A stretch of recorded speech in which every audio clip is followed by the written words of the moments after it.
It's time for a cup of coffee with Will and Chris at Slumberland Furniture. From Slumberland Furniture in Osage Beach, here are your hosts, William Holtz and Chris Schneider.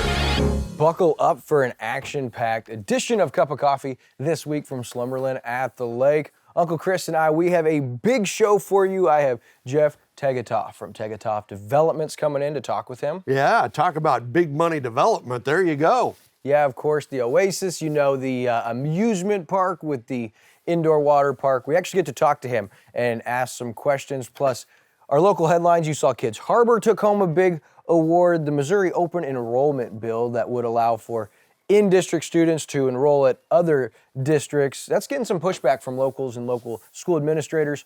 Plus, everyone's asking, it looked like an atomic bomb over the west side of the lake last weekend. That huge cloud of smoke, did you see it? Yeah, Ha Tonka. Yeah, everybody was wondering what that was. Of course, our friends at Lake Expo have the scoop on that. Plus, we're excited to announce a big partnership with the LOZ app. More Lake TV, more ways to get it in the palm of your hand, plus some really cool sports headlines, that and a whole lot more. But first, listen, the President's Day sale right here at Slumberland was so great. It's the final weeks going on for you. Check it out. It's the final weeks of one of our biggest sales. Get this comfy reclining sofa for just $555. Great deal. Get up to 60% off list during our huge President's Sale at Slumberland. Get a gorgeous leather sofa for just $699. This rich wood storage bed for just $999. A relaxing recliner? Just $397. Hurry for the best deals, like this modern sectional for just $848. And totally free shipping. The huge President's Sale at Slumberland. Final weeks of the best time to buy. Make sure you tell them that Uncle Chris and Wild Will sent you when you stop in. And now, as promised, we have Jeff Tegetoff with Tegetoff Development. And Jeff, I'm so thankful you've taken the time to come in and be with us because, boy, our viewers have lots of questions. We've got lots of questions. And I know you're eager to kind of clear the air, inform, and just some of the misconceptions and lack of understanding because we've been pretty excited about this project. We've also been unsure about this project. And so here we are 2 months into 24. And you guys, apparently, you guys are full head of steam, right? We are. Things are going really well, and we're definitely on schedule. So super. All right. So I want to start with when you hear about this incredible amusement park development, you hear Skyview Partners, and you hear Tegetoff Development, and you hear Marriott Hotels, and all of these different names. So can you, just for the layman's right here, give us a breakdown of who's responsible for what, and is it all one entity, or how is it separated? Sure. So Fred Ross, the owner of Big Thunder Marine, and I have partnered on real estate developments across the Midwest for a number of years. As probably most of your viewers know, Fred's been really involved at the lake for a number of years with Big Thunder Marina and a number of other boat-focused businesses. Fred came to me a couple years ago, and he had started assembling this piece of land there where Lakeport Marina was, and didn't really have a clear plan of what he wanted to do and what was possible. Fred and I share one thing, really, one of the things we share in common is that we believe the lake has had this void of family-focused entertainment for a number of years. I grew up coming to the lake. When I was born, my folks had a place at the lake. I met my wife here at the lake. She used to work at the hospital. And Fred's tried to focus on family-focused boating. So we saw this void, and we were like, well, what could become of this? Fred and I, having been partners in the past, he graciously sold me part of the land, and we decided to partner on it. Skyview Partners is an amusement park operator. My background is in primarily residential development. So we wanted to bring in kind of best of breed operators. We partnered with Skyview on the amusement park, partnered with a group called American Resort Management that'll operate the water park. That's all they do. Marriott is just a franchise. Fred and I will own the hotel, as well as everything else on the site as well. So Super, and I appreciate that breakdown because it's important to understand this is a big project, a lot of moving parts. And I think it's clear to identify that the developer, you guys and your team, you want the best deal out of it, but part of that is accommodating the locals and showing you're a team player. You're willing to show them, hey, we want the community to thrive, and so in that come attempts and efforts. And so I know you guys and your team have made many efforts, and so touch on some of those that you guys have made up to this point in time. Yeah, we continue to want to have impact in the community. I mean, we're not going anywhere. This is going to be a legacy asset for us. We like to say internally, we develop trophy assets. We're not build them, fill them, and flip them type of developers. We like to develop to own forever. And that starts even before you put a shovel in the ground. So everything from meeting with the local Rotaries and helping sponsor some of their events, whether it's with, we're working on some stuff with the hospital right now as well. We intend to be active in the community, going forward. And I think Fred's shown that with his investment in Big Thunder in the community as well. But from big to small, we want to be a part of it. Yeah, and I know that early, the dynamic, it wasn't always a good one from the locals, but it was fueled by a lot of maybe misconception and lack of information. And one of the headlines that really got a lot of attention was the Camdenton School District. There was a back and forth, a supposed offer and counteroffer, and from that, a resolution from the Camden County Commission, the sheriff, and the school district saying they would not support a super TIF for this project. And so have you guys made amends? Are there plans to make amends, or where does that relationship stand?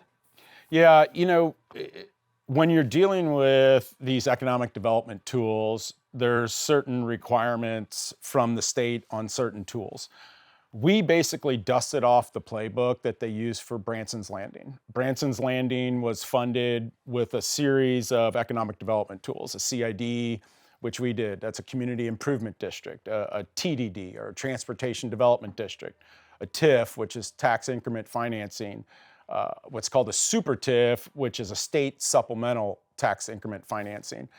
That's the component where the state says, hey, we will put a portion of our taxes to help pay for public infrastructure if it has a tourism component. But one of the key requirements is that all the local taxing jurisdictions have to participate 100%. If anybody pulls themselves out, then we're out. Now the fire district gets to opt out. The fire district can always opt out. They get 100% of their money no matter what. The school district, we got out in front of it. Listen, we know you don't need a unanimous vote on these things. You just need a certain amount to get through it. And we felt like even if they voted against it, we still had support to get there. So we wanted to share with them, like, listen, we think this is inevitable that we're going to get support, and which we ultimately did.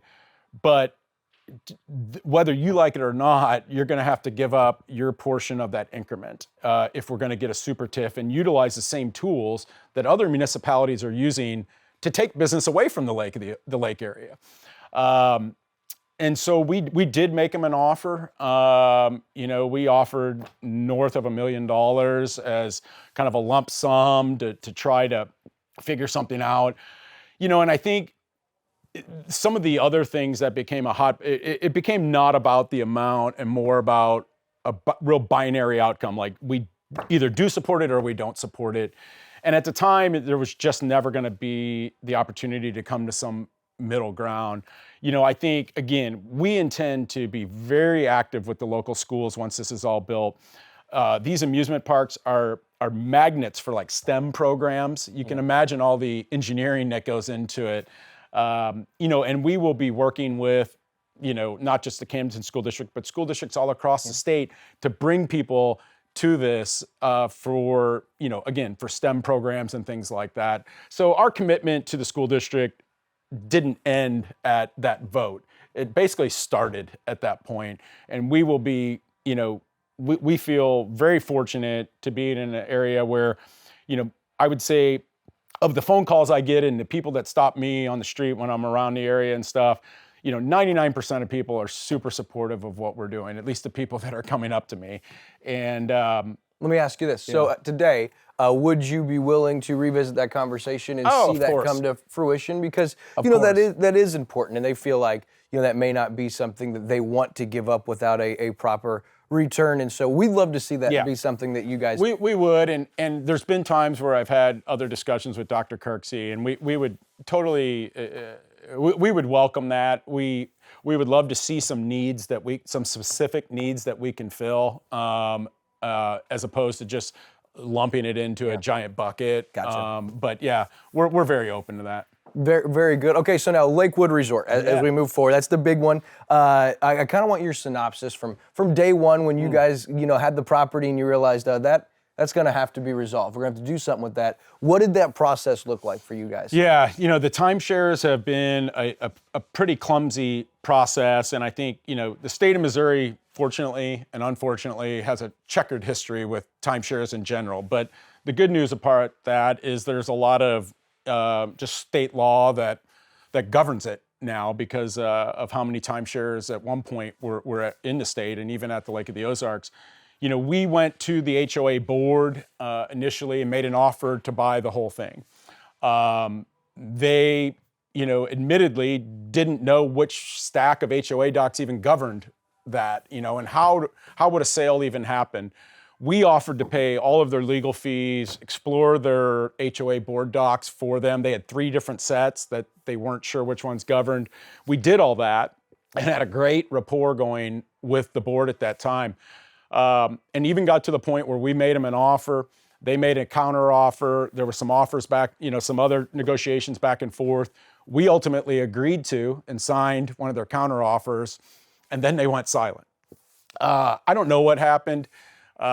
We still haven't figured that out. There's been some wrangling in the courts for us to be able to continue to pursue it. And, the other path has been me just acquiring individual weeks. And you have, correct? A lot. Yeah, there's 1,043 weeks Available total. Yeah, and for the remember, year. these are not condos. These are timeshares. So people actually have a deeded interest to a week.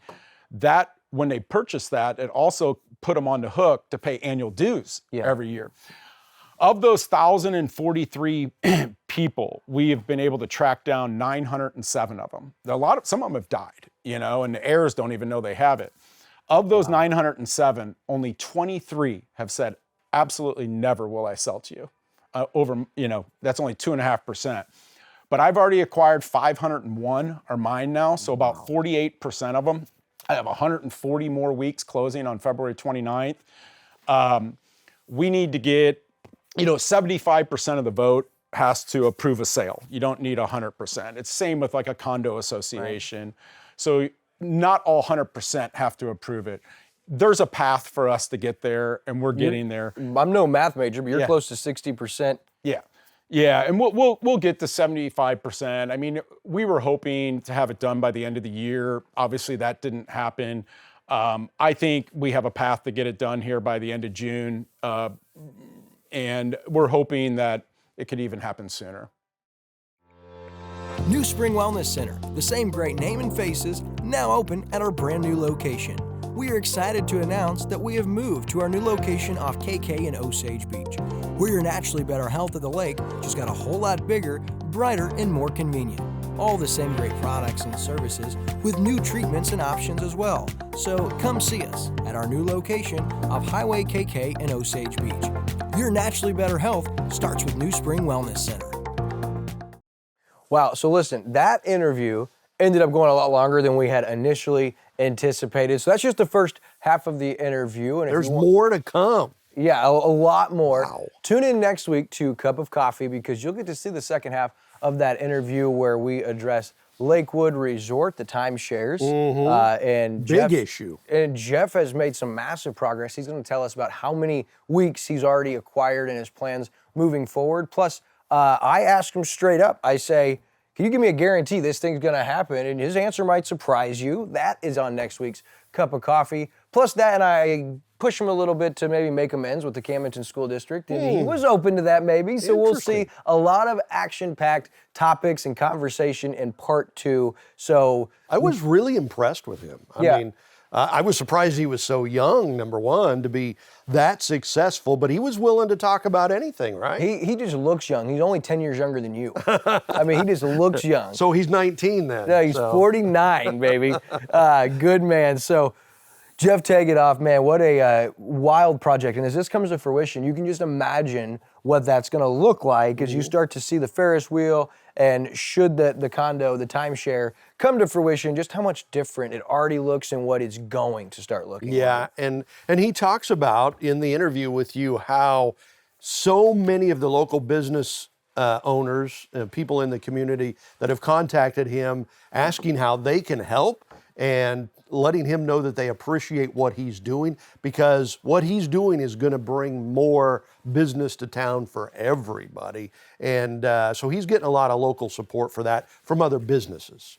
Very, very good. So, well, that was interesting, and boy, that's been one of the biggest topics. And of course, his Sycamore Creek project, which we went by last week, and the progress behind that is just phenomenal. They're going up quickly. I went by and got some video. Andrew got some drone, as you see there. And so there's so many new projects. I start thinking about the outlet mall. You know what's going to happen with that. You remember the property between the Camdenton Super Center and Lynn Creek. And I mean, the casino projects, just so much on the horizon for Lake of the Ozarks. And of course, this amusement park is really right there, top of the list. It really is. So be sure to come back, join us again next week, where you can see the second half of that interview, because it really is fascinating.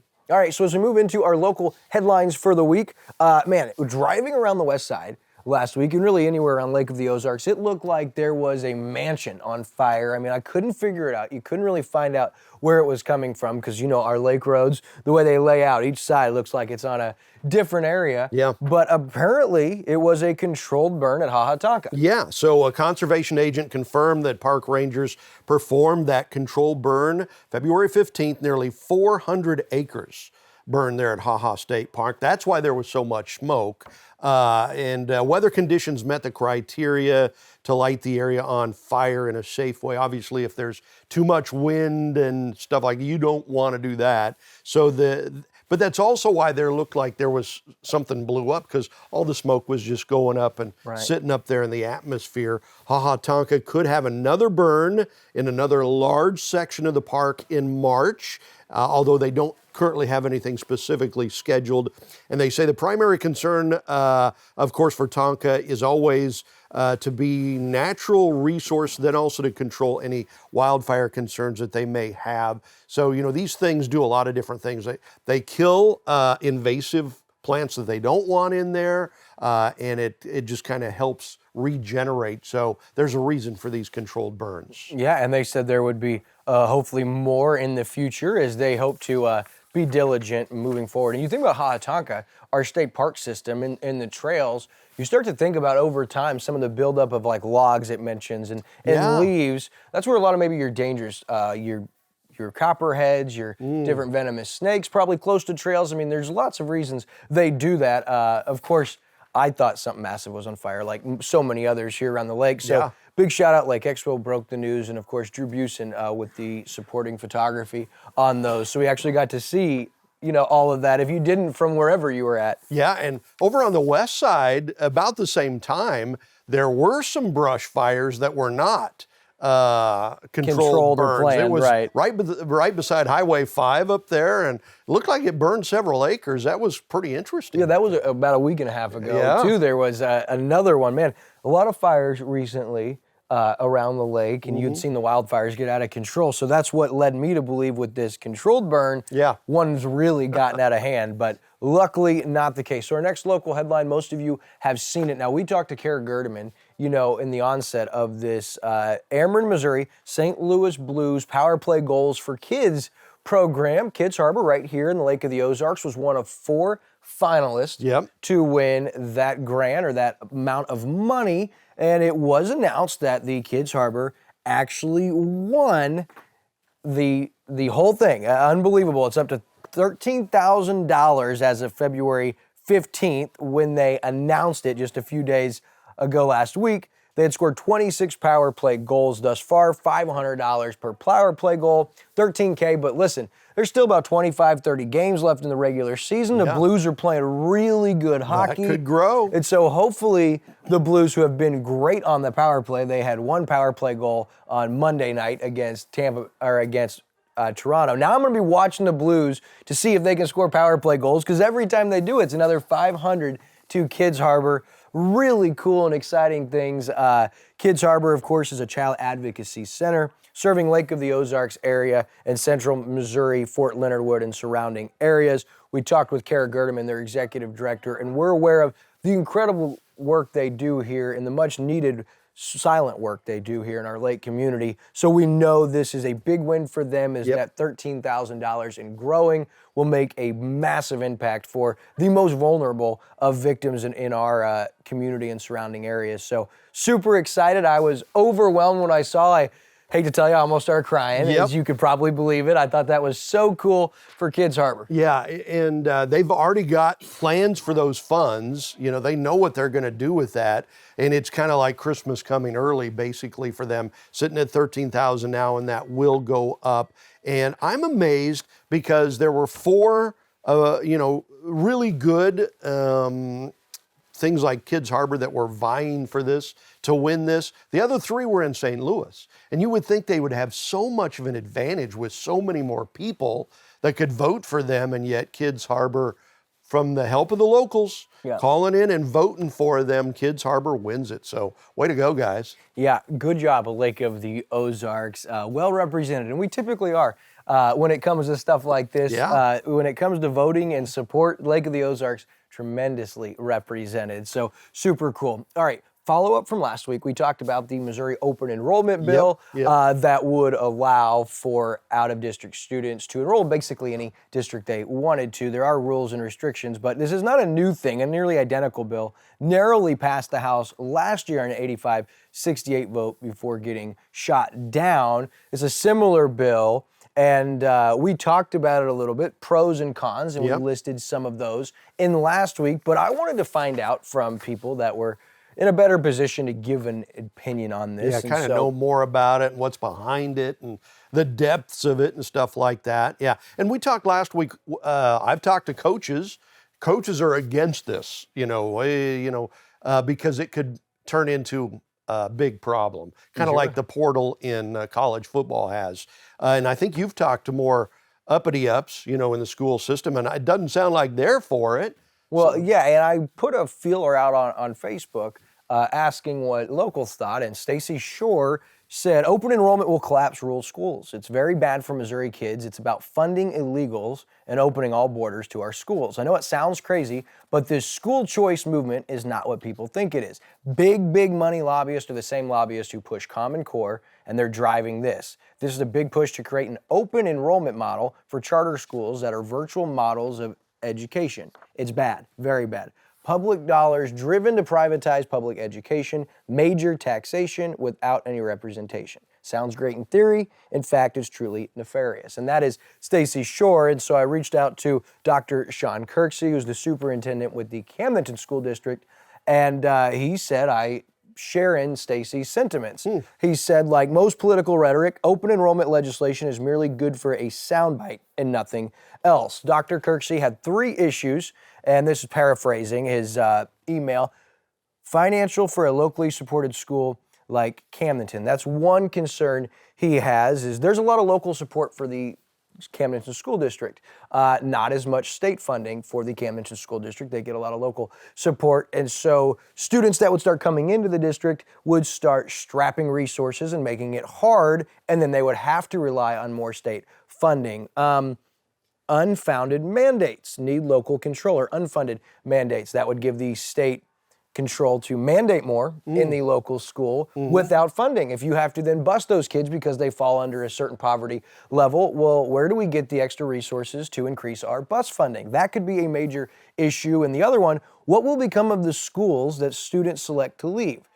Dr. Kirksey went on to say it's not as simple as one would like for it to be, but in the article we initially referenced from Lake Expo, One of the concerns is going to create a slow drain for several schools and districts. This is Representative Marlene Terry, a St. Louis Democrat, said, and that the legislation would destroy her school. And so it's a shared sentiment across both parties, across both sides, that this is dangerous, this is packed full of things that have nothing to do with benefiting the kids. And so I also reached out to Dr. Brad Yoder. He shared some of the sentiments of the schools, and it's really hard to gauge, and there's a lot of legal jargon in there and packed in there. It's really hard to sift through it, but it's hard to say at this point in time that this would really be a good thing just based on the feedback we've got from Dr. Sean Kirksey, Dr. Brad Yoder with the School of the Osage, and parent Stacy Shore, who of course been very involved over the years in battling state legislation from Common Core and things they're trying to mandate at the state level. So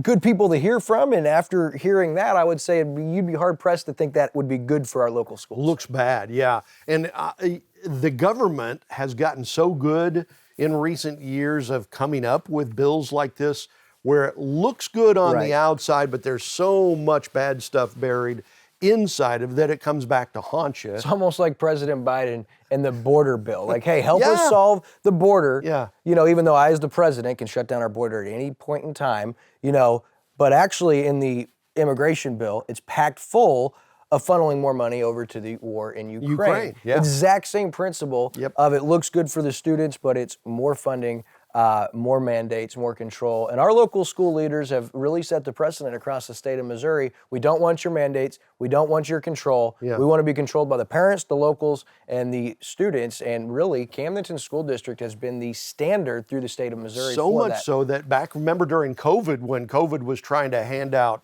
free money basically, but it came with strings because they could tell you what to do with your school district.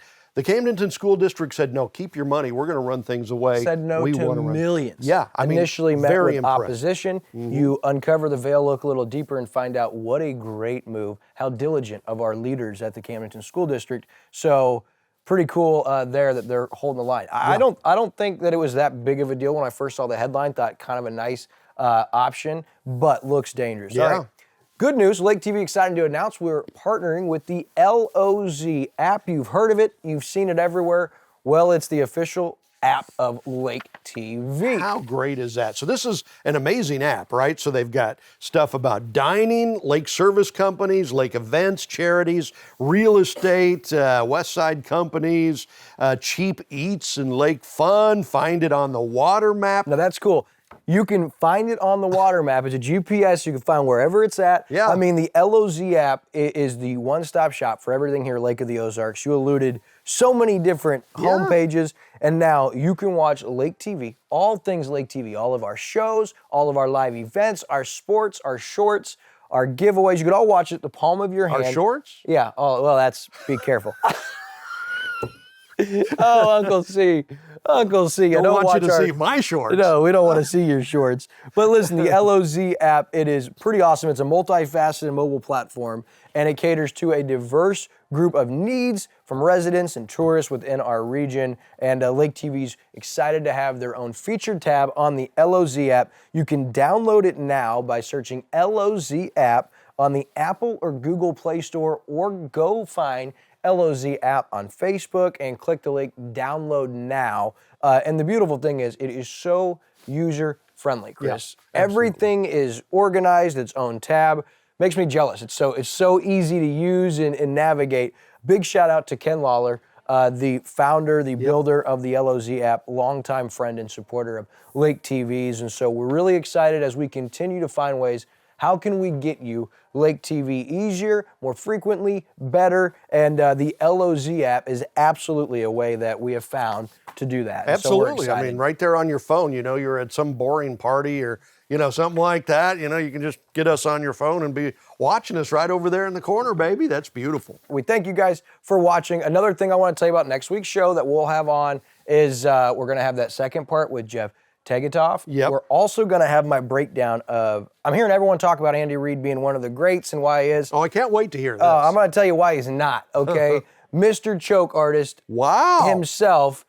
Everybody deserves a savior. For Andy Reid, Patrick Mahomes is just that. He came riding in on a white horse. Just a little tease. Prior to Patrick Mahomes, Andy Reid was 11-13 in the playoffs with no Super Bowl rings. Yeah. Since Patrick Mahomes, he is now 15-3 with 3 Super Bowl rings. So, need I say more? Catch that and a whole lot more on next week's Cup of Coffee. Thanks for tuning in this week's From Slumberland at the Lake.